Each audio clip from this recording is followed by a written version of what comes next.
لله والصلاة والسلام على رسول الله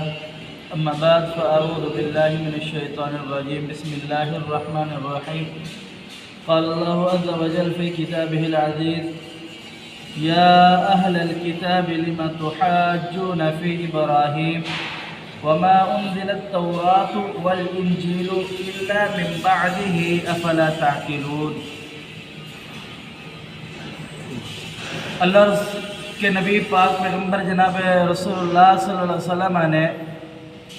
جب دعوت دی اور فرمایا کہ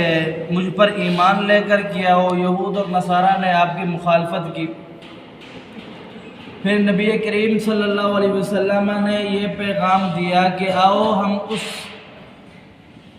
ایک عمل پر مل کر کے اتفاق کرتے ہیں جو تمہارے ہمارے درمیان یکساں ہے۔ پھر بھی وہ پھر گئے۔ اب یہ کہتے ہیں کہ کل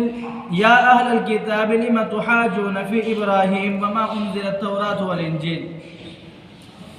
یہ اپنے آپ کی نسبت ابراہیم علیہ السلام کی طرف کرتے ہیں، اور رسول اللہ صلی اللہ علیہ وسلم کی نسبت بھی ابراہیم علیہ السلام کی طرف ہے۔ یاد رکھیے گا جناب ابراہیم علیہ السلام تورات اور انجیل کے نازل ہونے سے، یعنی موسیٰ اور عیسیٰ علیہ السلام کے نبی بننے سے کئی صدیاں پہلے نبی تھے۔ تورات اور انجیل سے جناب ابراہیم علیہ السلام کا کوئی تعلق ہی نہیں ہے، تو پھر یہ کس طریقے کہتے ہیں کہ جناب ہم ابراہیمی ہیں؟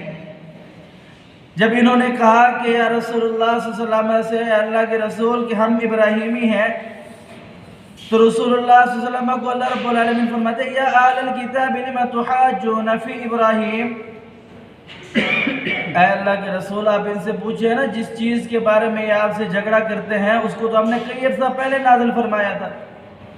ان کا یہ تورات اور انجیل سے کوئی تعلق ہی نہیں تھا، تو پھر آپ کس طریقے کہتے ہیں کہ آپ ابراہیمی ہیں؟ اس کی بڑی وجہ یہ ہے کہ جناب ابراہیم علیہ السلام کو اللہ رب العالمین نے اپنا خلیل، اپنا دوست کہا، اس کے پیچھے ایک قربانی ہے۔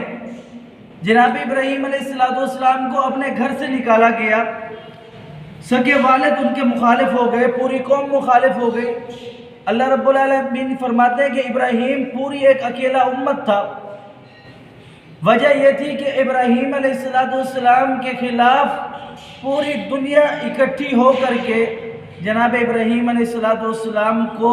ان کے عقیدے سے ہرا نہیں سکی۔ جناب ابراہیم علیہ السلام کیا کہتے تھے؟ اللہ وحدہ لا شریک ایک ہے، اور پوری قوم بتوں کی پوجا پر لگی ہوئی تھی۔ اور جناب ابراہیم علیہ السلام کے ساتھ جب دیکھا کہ دلائل سے مقابلہ نہیں ہو سکتا، پھر آگ لگانے کی کوشش کی، آگ میں ڈالا گیا۔ جناب ابراہیم علیہ السلام کی یہ ساری قربانیاں، ان سارے اللہ رب العالمین کی توحید کی خاطر ساری یہ جستجو، یہ ساری قربانیوں کے بعد اللہ رب العالمین نے جناب ابراہیم کو اپنا خلیل کہا ہے۔ اور یہی وجہ ہے یہودی ہو، عیسائی ہو، کرسچن ہو، مجوسی ہو، وہ بھلے ہندو ہی کیوں نہ ہو،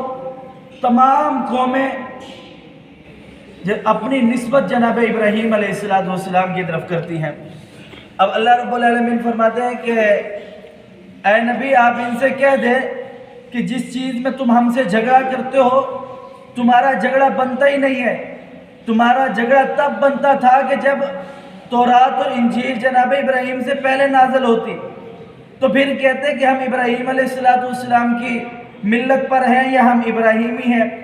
تمہارا تو جھگڑا ہی نہیں بنتا ہمارے ساتھ، تم تو تورات اور انجیل تو کئی عرصہ بعد نازل ہوئی ہے۔